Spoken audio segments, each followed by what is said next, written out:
Okay, there was another question related to task 30. I tried to solve this task, but I was not able to solve it at all.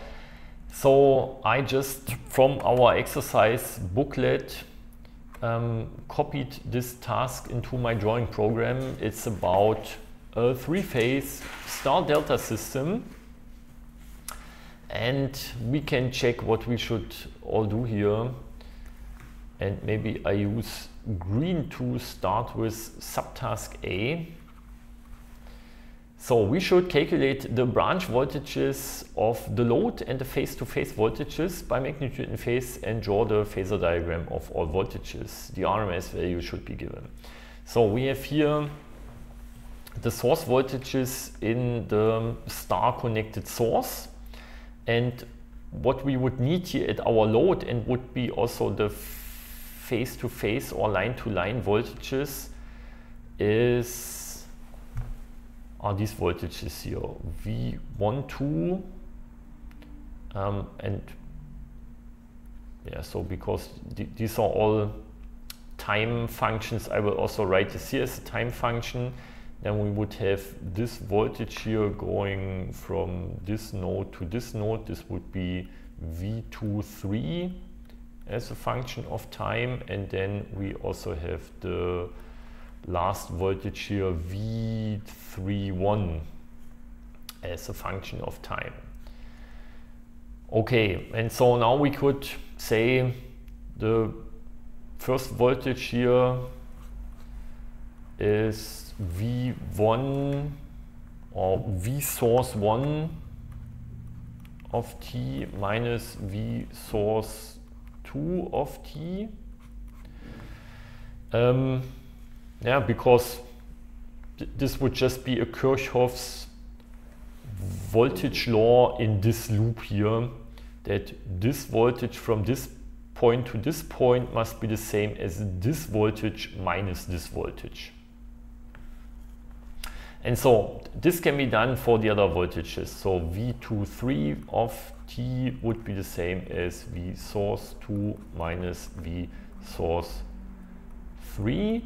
And the last one, V31 of t, would be the same as V source 3 minus V source 1. And so then we could write down the very same equations just in complex domain using complex phasors. And so if we convert our source voltages into complex phasors, V source 1 would be 230 volts. So this would be RMS phasors times e to j 0 degree. V source 2 as a complex phasor would be 230 volts times E2 minus J 120 degree. And the last source voltage, VS3, has the same magnitude, 230 volts multiplied with minus or with E2J minus 240 degree.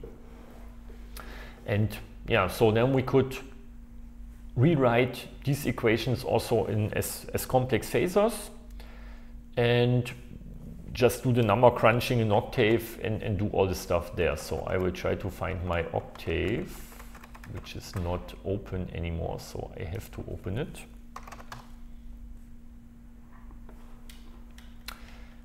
And there it is. And it would be, of course, also possible to do the numerical calculation with a plain calculator, but it's of course easier to do it in a tool like Octave, which is now there. Okay, so V source 1 is 230 multiplied with exponent of 0. Yeah? So I will just write like this, or 1j multiplied with 0. Okay, oops, 230. Okay, so the second source voltage is the one with 120 degree. We need to convert the degree into radians, and therefore we need to divide by 180 multiply with P. And so we get something like this, which looks reasonable because this is what you would get with a minus 120 degree shift in the complex plane. And so the last source voltage, I just changed the 120 into 240. Okay, so this is VS3, this was the right VS2. And we can see, okay, they are both equal in terms of the real part, they just have a different imaginary part, which makes also sense if we draw later on the phasor diagram. Okay, so then we can calculate these line-to-line or phase-to-phase voltages, VS1 minus VS2, and we get this. So and now I always just need to change it 1 into a 2 into a 3, a 1 into a 2, a 2 into a 3, and 2 into 1, 2 into 3, 3 into 1, 2 into 3, 3 into 1, and we get the other line-to-line voltages. And now these line-to-line voltages shall be given, calculated by magnitude and phase. We should calculate their magnitude and phase. Now what we have calculated is this real and imaginary part. So magnitude we get by the absolute value command. So I can check the magnitude, and this is always the same value of roughly 400 volt. And I can check the phase, and the phase we get by the angle command. And the output will be in radians, so we need to multiply with 180, divide by P in this case to get it back into degree. So we get 30 degree for the first one. The second one has minus 90, and the last one has 150, and 150 would be the same if I calculate minus 360, would be the same as minus 210. So if we would calculate these voltages, maybe it was not a good idea to write this here at the end. So let's move this down here, because now I could just write down here, this would be the same as square root of 2, square root of 2, square root of 2. Right, I had omitted the square root of 2 when converting into phasors. So now when converting back into time functions, I need to have it here, 400 volt, 400 volt, 400 volt, multiplied with, so we started with sine functions, so we also end up with sine functions, sine of omega t plus 30 degree, sinus of omega t minus 90 degree, and sinus of omega t minus 210 degree. So from here to here there is a minus 120 degree phase shift. From here to here there is another minus 120 degree phase shift, as we have a minus 120 degree phase shift from here and from here to there. This is also minus 120 degree. This is also minus 120 degree. Okay, and so the RMS value, this here, the 400 volts, this would be the RMS value, or this would be U, or better V RMS. And this is also square root of 3 times 230. So the, let's say the branch voltage here, or the branch voltage in the delta connection, is square root of 3 times the branch voltage in the star connection.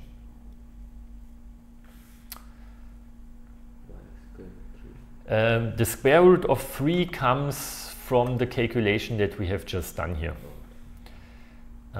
So if you would, so I mean, we could check if we really take square root of 3 multiplied with 230, we exactly get this 389.3 something.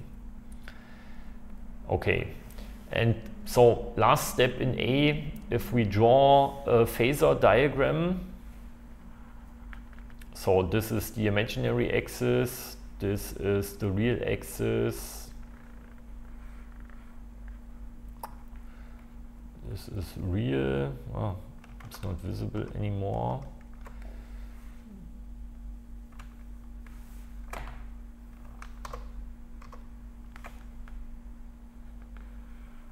So there approximately, I think, is my camera window. Okay, so this is the real axis, this is the imaginary axis. And then we can start maybe in blue with these voltages here, with these voltages. So the first one is going into this direction. This is V source 1. The second one has minus 120 degree, which is and should have the same length. So this is approximately this one here. This is V source 2, and the last one has minus 230 degree. Minus 240 degree. This should point in this direction.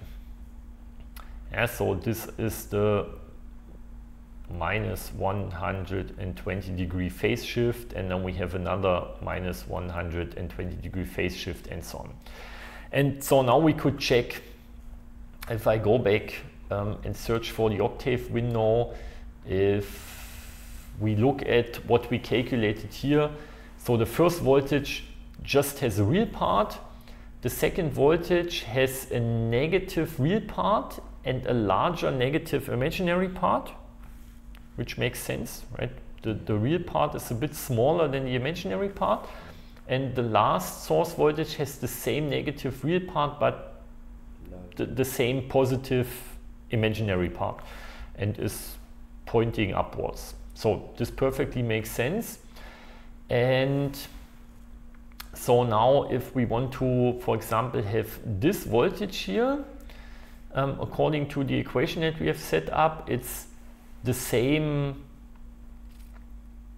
voltage as this, but then this in the negative direction. So yeah, if I use, I don't know, maybe gray, minus Vs2 would be this one.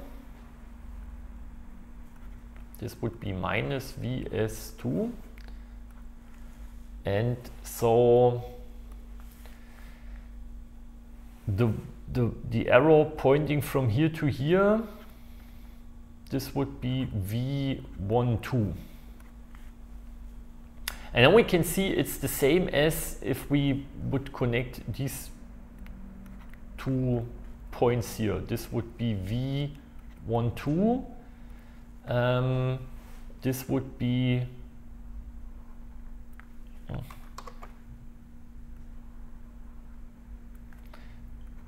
This would be V31, and this would be V23.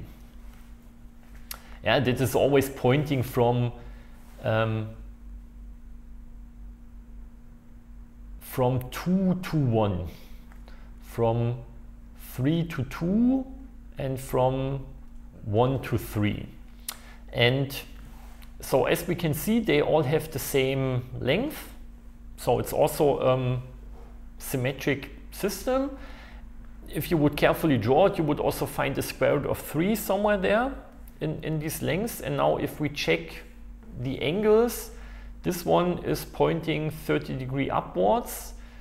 The second one is pointing 90 degrees downwards, and the last one is pointing minus 210 degrees upwards, or let's say the plus 150 degrees if we rotate in this kind of direction.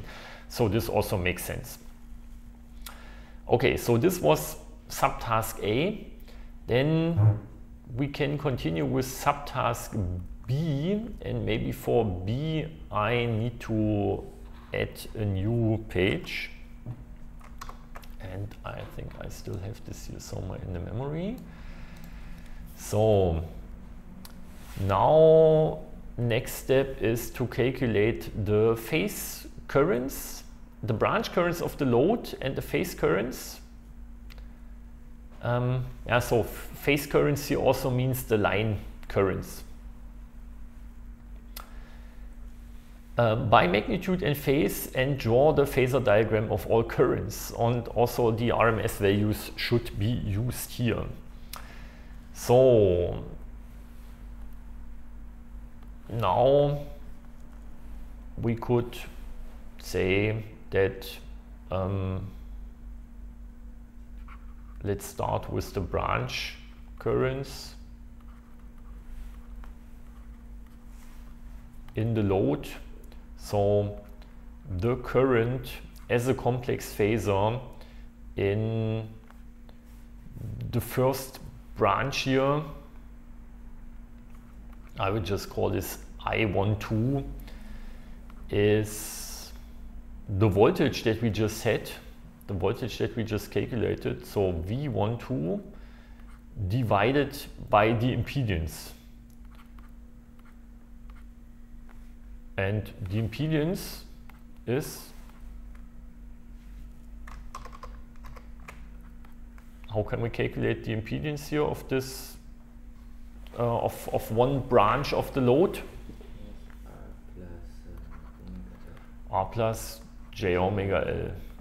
And so we have values for R and omega L, so it's 1 plus J times 10 ohm.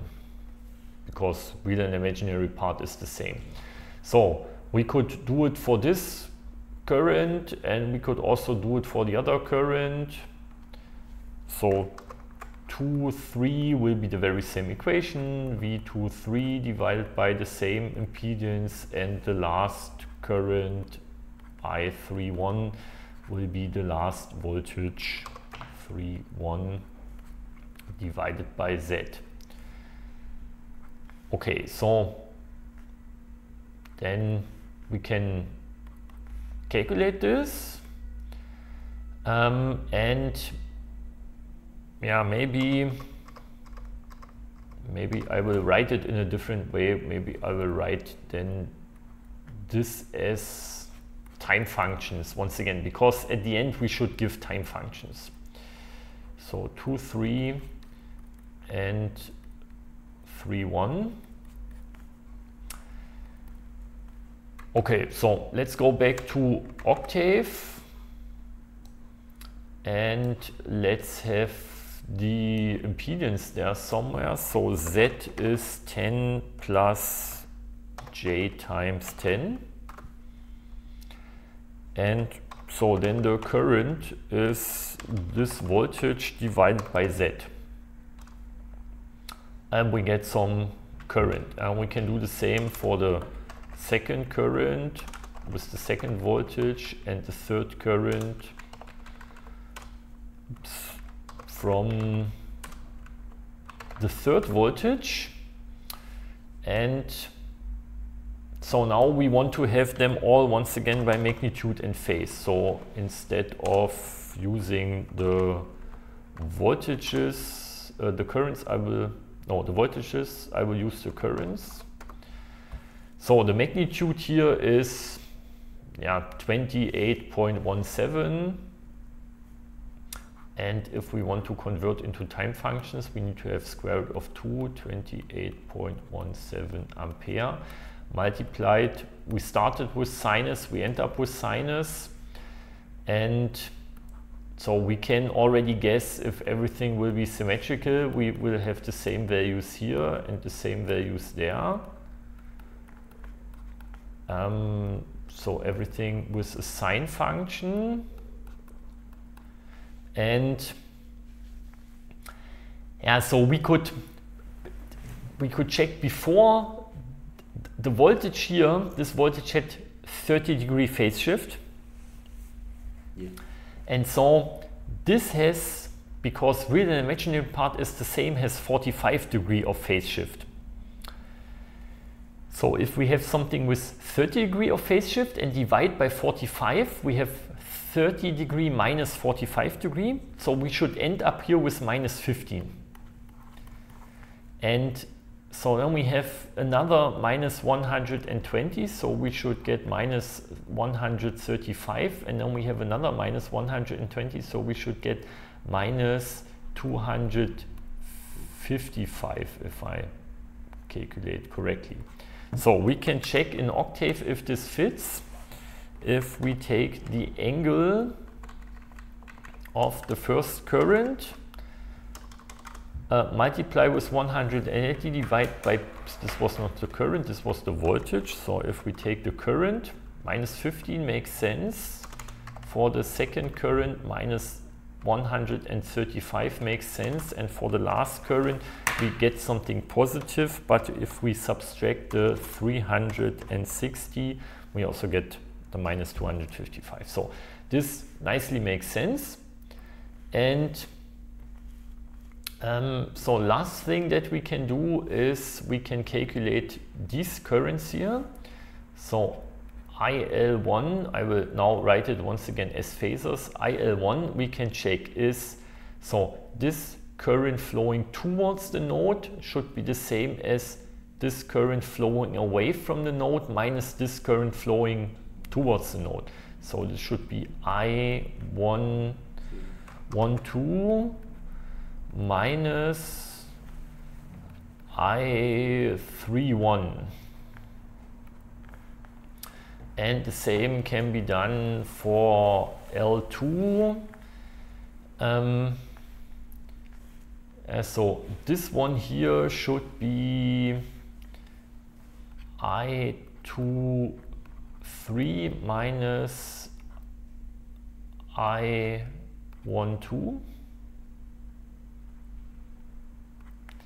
And the last current, IL3, at the last node should be I31 minus I23. And this is once again something that we can calculate here. So IL1 is I12 minus I31, and we get some value. Then the second one is 2, 3 and 1, 2. Okay, we get some value, and the last one should be 3, 1 minus 2 and 3. And we get another value. And so now I can convert them back into magnitude and phase. And yeah, before we calculate, we could do some kind of lucky guess and say we have here these two branch currents, and now we want to have this line current. And because the line current, it's a bit the same calculation that we did before on the first page. So here, the line-to-line voltage was always the sum or difference of two branch voltages, and at the end it was square root of 3 times larger. And so the same should happen here. So this current should also be 3 times larger than this one. So if we calculate them, we get this value. If I calculate square root of 3 times the 28.17, we get the same value. And yeah, phase is a bit more challenging. So here we started with 0 degree and at the end ended up with something like plus 30. And so here we start with minus 15. If we add 30, we should end up with plus 15. So we can check. But I think this does not make sense. Because we end up with minus. Okay, maybe we have it in a different order. Yeah, maybe we have it in a different order. But okay, check. We started here with this, and we ended up with plus 30. Okay. Anyhow, so if we calculate the angle of IL1, we have minus 45. Why we get minus 45? So it's like we subtracted minus 30 and not added 30. Okay. So, but anyhow, for the IL1 of t, we get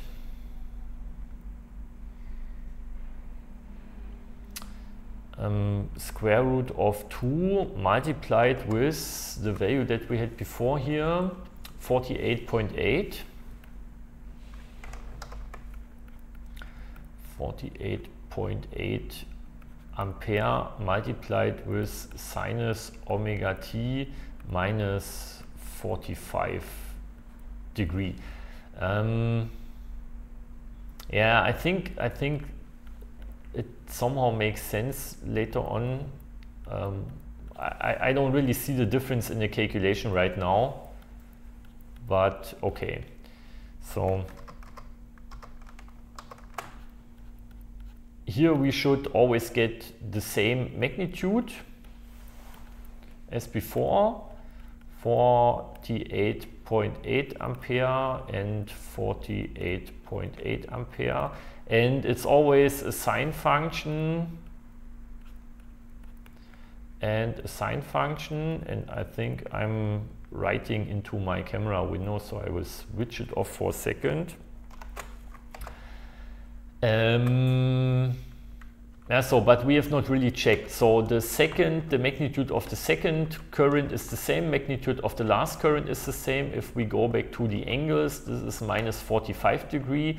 The second one, minus 120, should be minus 165. This is the case. And the last one should be minus 285.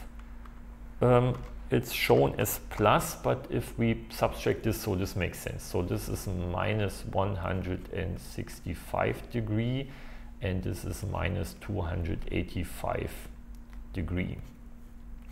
And these are the three currents. And with respect to the voltages, and because our impedance here is 10 ohm multiplied to EJ 45 degree, of course it totally makes sense that these voltages are that the currents are phase shifted with minus 45 degree with respect to the voltage. I think the difference in the calculation here is that, and that's why we don't get the, if we go back here, we had this, we started with 0, we had plus 30 degree, but here we had the first minus the second, yeah, and the second minus the third, and so on. And here we have, on the second page, we have the first minus the last. We have not 1, 2 minus 2, 3, but 1, 2 minus 3, 1. It's a shift in the opposite direction, and then that's why we get not plus 30 degree, but another minus 30 degree, and from minus 15 we end up with minus 45. Okay, so, but we have all the currents, and we have calculated these values, and if we would draw a phasor diagram, we could do now, maybe in the remaining space, but it should look very similar as before, but maybe I will do it. So this is the imaginary axis, this is the real axis, very small and very quick, and then it also makes sense that I don't have my camera window there yet. So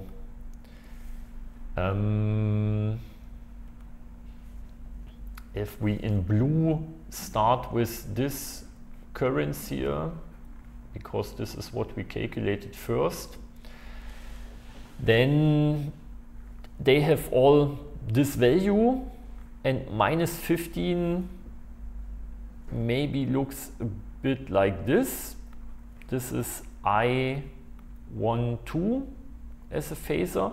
Then we have minus 120 degree phase shift.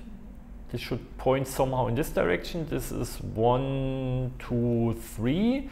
And now we have another 120 degree phase shift, which should point somehow up to here.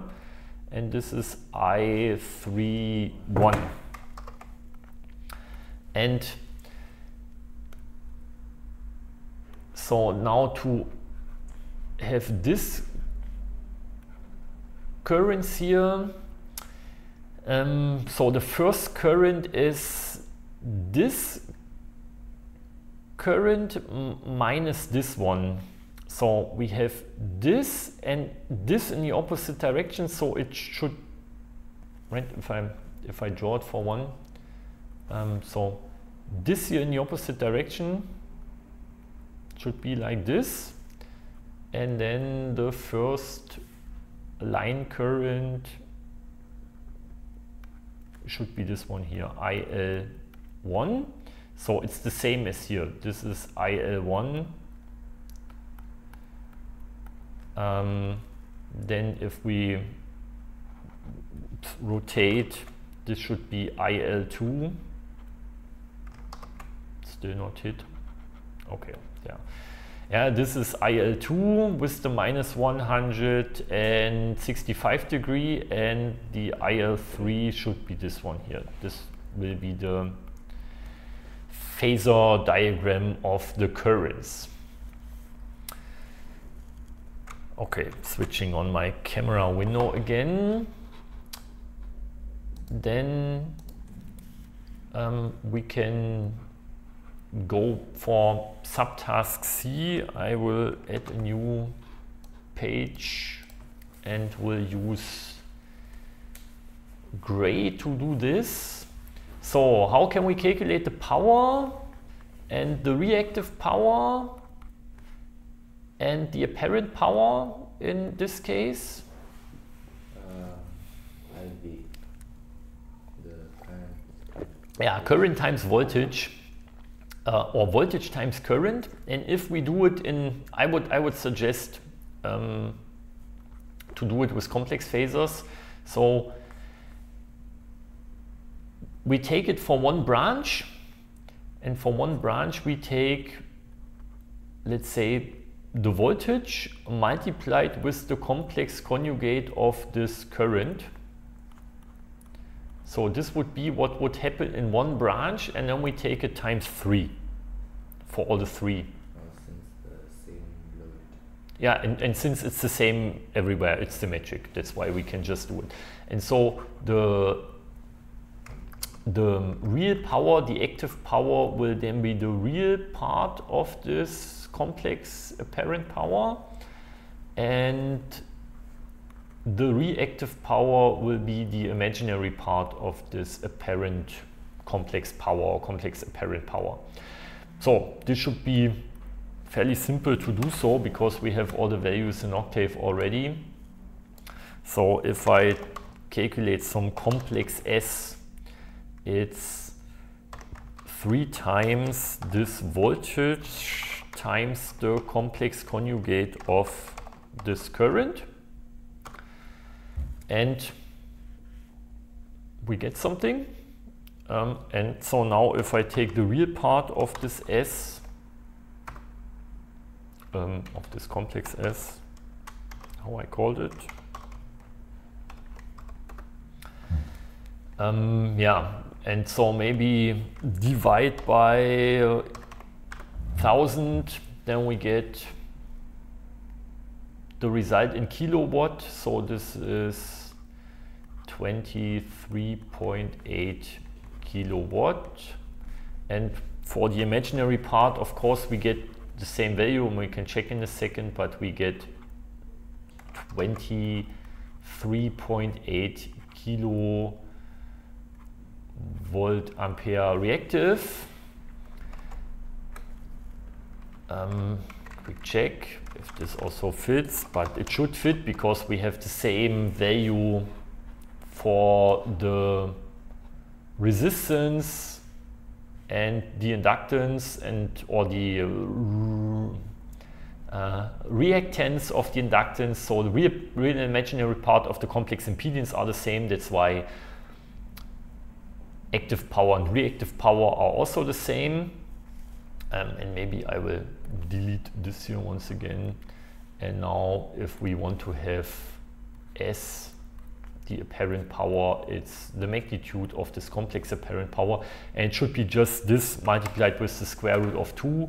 So if we take P multiplied with the square root of 2, or if we, I don't have defined P, so P should be this, and Q, we don't need Q, so P times square root of 2, we get this value, or if I take the absolute value of the complex S, we should get the very same value. If I divide by 1000, we get 33.66 kilovolt ampere. And this should be the result of subtask D. And now if we compare them with the results of task 29, let me quickly find the result of task 29. And there are the nodes. And so if I zoom in a bit, so here what we calculated was 200, it was the same source, the same load with the same values for resistance and inductance and reactance and so on. But here the load was connected in a star connection. Now we changed the star into a delta. And so here we got something like 7.9 kilowatts and 11.2 kilovolt ampere reactive. If we take the values that we just calculated right now, and maybe I will go to this line here and also save this as Q. So if we take the P and divide by 3, we get the same value as we had before. If we take the Q divide by 3, we get the same value that we had before. If we take the S, I don't know if I had calculated S. If I take the S and divide by 3, we also get the same value that we had before.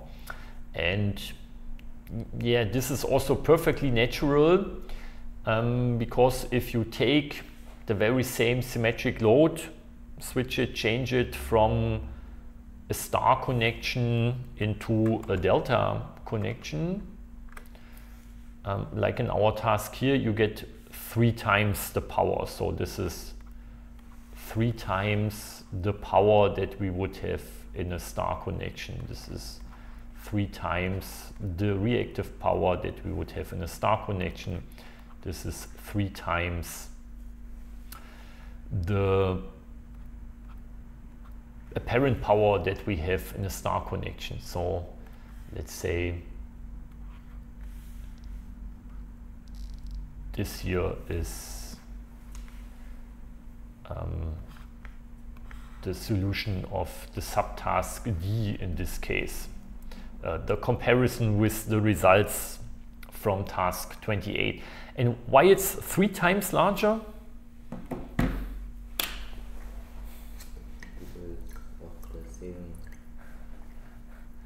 Yeah, it's a good question, and it's because if we check what we did here so far, we calculated from our voltages that we had here, we calculated these branch voltages, and they were 3 times larger, square root of 3 times larger, square root of 3 times larger. And so if you would calculate the power here, power is proportional to the square of the voltage, right? Power, Yes. yeah, power is proportional to the square of the voltage. So if we have square root of 3 times more voltage, we also get square root of 3 times more, or no, we get 3 times more power. Or we could also do it like this and say, okay, we have square root of 3 times more voltage here, and then we also calculated the currents, and the currents, here we had another factor of square root of 3, because this here was square root of 3 multiplied with 28.17 ampere. And so we have square root of 3 times more voltage, square root of 3 times more current. So if we go to the equation for the power, yeah, if we have a square root of 3 here, we have a square root of 3 there, then we have 3 times more power at the end. And this is a different 3 because this 3 comes from, we have the 3 phases, or we have the 3 branches inside our load. Okay, but anyhow, this is somehow now I think quite nice solution of this task 30 for the 3-phase star delta system in a symmetric way.